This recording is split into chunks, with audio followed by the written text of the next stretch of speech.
Hello, I'm Kathryn Haydon of Sparkativity, coming to you with a presentation about leading for possibility even in the time of crisis.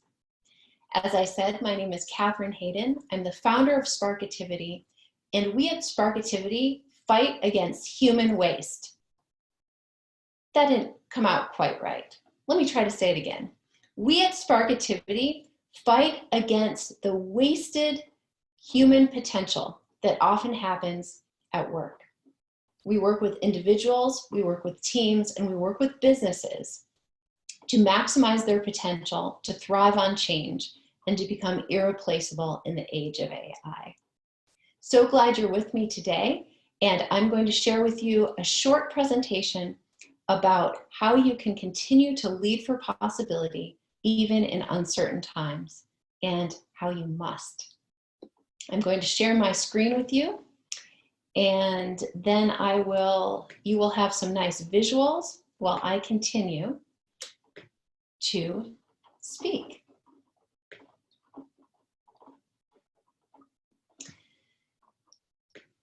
Right now, April 2020, we are experiencing unprecedented change and uncertainty.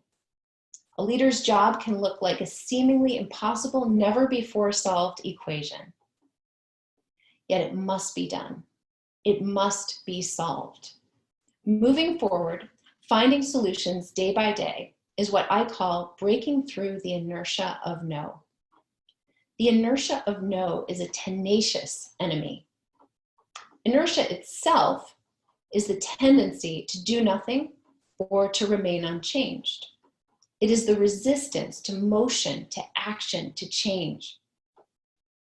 The inertia of no is the set of limitations and assumptions that impede thinking, new opportunities, or action for progress. We cannot afford to let the inertia of no win. We must continue to apply our highest level thinking to find possibility and to move forward.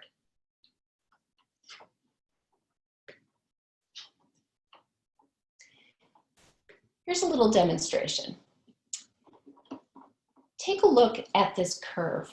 Take a look at the number of US patents granted year by year from 1800 until today. This is an exponential growth curve. And the good news is that though this time right now is unprecedented, we've already been living in a time of exponential change. We already live on the steepest part of the exponential growth curve. We've already had to develop agile businesses, create strategies to pivot and respond to constant change. Though we may not realize it, we've got the goods.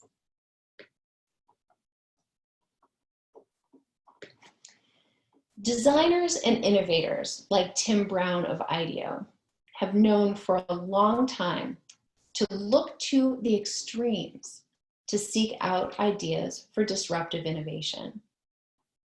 I quote Brown in my book, The Non-Obvious Guide to Being More Creative, No Matter Where You Work. Brown said, "We need to head for the edges, the places where we expect to find the extreme users who live differently, think differently, and consume differently. A collector who owns 1,400 Barbies, for instance, or a professional car thief." In another book, The Disruption Mindset, author Charlene Lee writes, "Disruptive transformation is so difficult because it upsets the status quo and shifts power relationships." Well, consider the status quo disrupted. Your business has been disrupted. There is no risk to finding the opportunity, that silver lining. In fact, the real risk is to do nothing while everything else has changed. Usually, the inertia of no is the greatest barrier to innovation, to new thinking. It's the fear of disruption, the fear of change. Though we've been living in an ethos of change, as demonstrated by the patent growth curve that I showed you a few minutes ago, we often come to view change as a goldfish might view water. Nothing different, nothing new, keep the status quo for as long as possible. The water is calm, so we have nothing to worry about. All while the elements outside the bowl are moving, shifting, and suddenly the table it's sitting on vanishes. Now that everything is in flux and in chaos, it may be easier to start really thinking differently and to bring your team on board. It's no longer a choice. Your back is up against a wall. Thinking differently is a matter of survival. And those who think differently will move through this churning of change and lead the future. But there are still barriers to thinking differently, and real barriers that have come up. Fear, as always, that's always the #1 culprit. Complex challenges that have arisen as a result of the change, and distributed teams. So, how can we overcome these barriers to pave the way for the new thinking and robust problem solving that we need? In my book, I defined creativity in a slightly new way. Creativity is breaking through the inertia of no by seeking new possibilities and finding valuable solutions. As is often the case, the science of creativity holds for us the principles and strategies that we can lean on to get us through.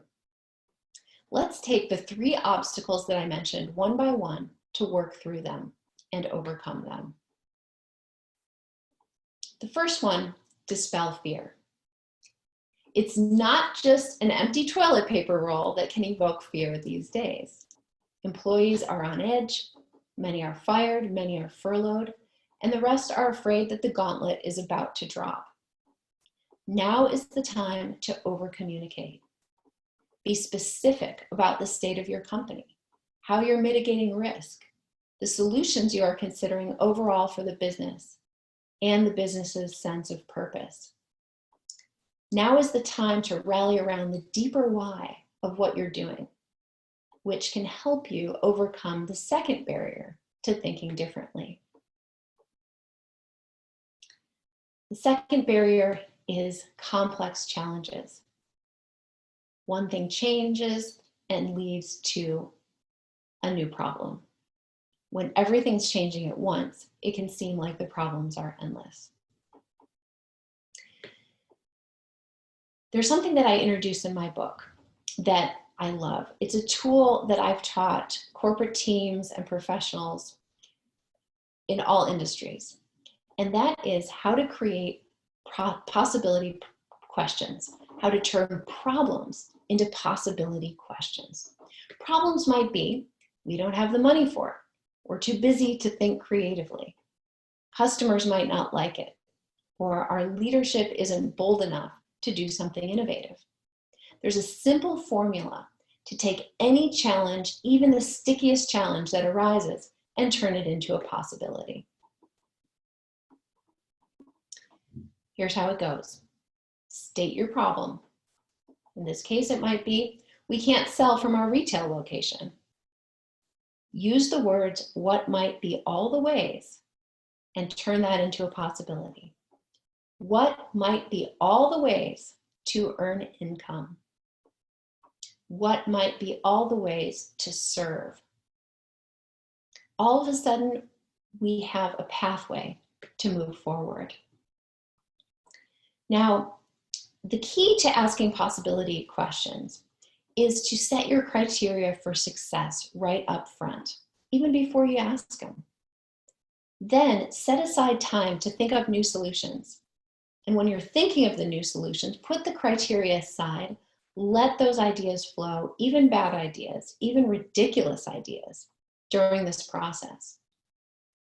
After that, after you have several potential solutions that you've discussed or written down, it could be in a compressed period of time or over time, then go back to your criteria and choose your ideas accordingly. Even choose ideas that are a bit scary, a bit frightening. Those are sometimes the most innovative and the most powerful in the face of change. We talked about over-communicating. Sometimes right now, you might have to deliver bad news that your company is considering further firings, further terminations, disbanding a part of its business. Enlist your entire team at all levels, everybody, to create possibility questions, to try to help solve them. You might have to be honest with your team to say, yeah, we might have to let you go, but with new solutions, maybe we won't. This is the time to use possibility questions to your advantage. And when everything's at the breaking point, this is the time to create something new, to think of something new, a new direction. Maybe something wasn't working that well or was going obsolete anyway. This is the time. So once you've learned you first quelled fear, then you've encouraged your team to turn every problem, every challenge into a possibility question. Next is to figure out how to lead distributed teams well. My advice is to stop being the bottleneck. Recently, a founder of a very innovative manufacturing company called me on the phone, and he said, can you teach my employees to solve problems and to think like I do? Now I turn the question back to you. Have you ever noticed that everyone comes to you, the leader, to solve problems across the organization? That's no doubt because you are an excellent problem solver and you probably enjoy it. But even under the circumstances, now is the time to support the creative thinking of your team. You carry the burden of keeping the organization together, but you don't need to carry the burden of having all the solutions.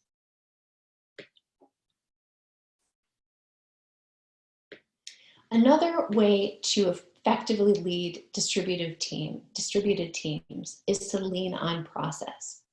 Has your team used any problem-solving process, like design thinking, lean startup, agile, creative problem solving? Now is the time to use these strategies and tools that these problem-solving processes offer.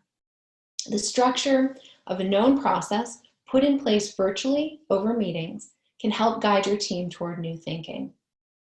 Many in the creative problem-solving space, like I am, advise people that when they're faced with a sticky challenge, lean on process. Process gives you a pathway to walk through the unknown without getting stuck. If a team member is a process or facilitation expert, assign him or her the job to translate that process into virtual protocol. It can be done. There are a lot of easy tools to use for virtual project management, virtual ideation, Kanban boards. There are many potentials, and it may be your technological individuals in your team, maybe your developers that understand these processes like the back of their hands. Enlist them and figure out how to use them in virtual meetings. If you need, hire a professional facilitator. And word on the street is you can get very good deals right now because we are all out of work. All of our in-person trainings have been canceled for the foreseeable future. So we're doing this online.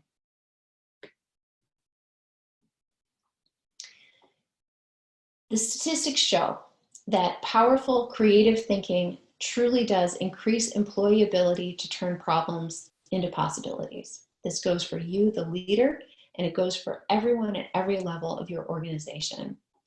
Some of the statistics that have come out over the last year include a LinkedIn learning survey that found that looking at over 20 million job posts in the LinkedIn learning system, creative thinking is the #1 soft skill that employers are looking for. That's for good reason. An MIT IBM Watson Artificial Intelligence Lab study came out this year, and it found that once AI takes over a job, Creative thinking skills are the skills that are most highly valued, in demand, and needed. So you want your employees to have these skills and to beef them up and to be using them, especially at a time like this. The World Economic Forum put out a list of top 10 job skills needed for 2020. I can make an argument that all 10 of those skills have to do with creative thinking and problem solving, but especially 5 of them do.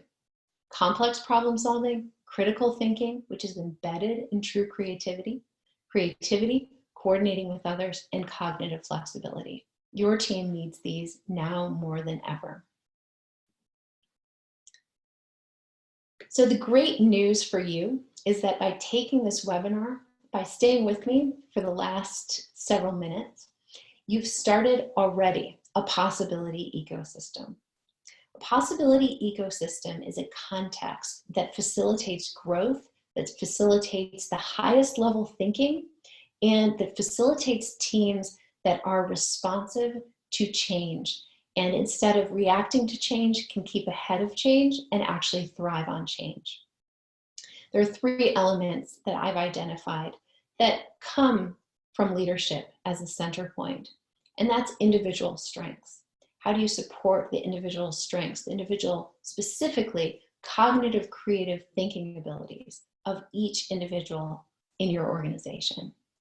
Then team impact. How do individuals interact with one another? How do leaders interact with subordinates? That's a key part of a possibility ecosystem. And finally, processes. What processes do you have in place to run meetings, to run thinking sessions, to manage projects? All of these work together to create the foundations of a strong possibility ecosystem. And by doing the things that I shared, especially thinking in possibility with your team, you are starting to lay that foundation, or you're building on the foundation you have already laid.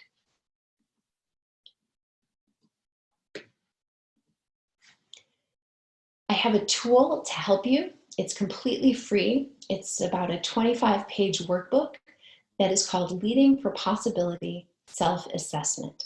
So you can take a look at sparkativity.com/possibility. And Sparkativity, I always spell it. It has 3 I's, SPARKITIVITY.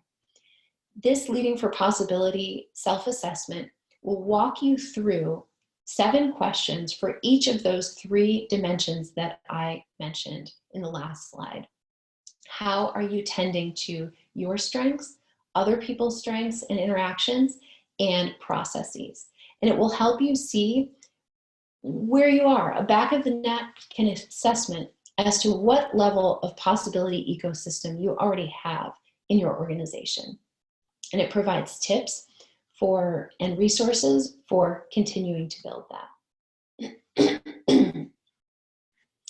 So remember, you are already living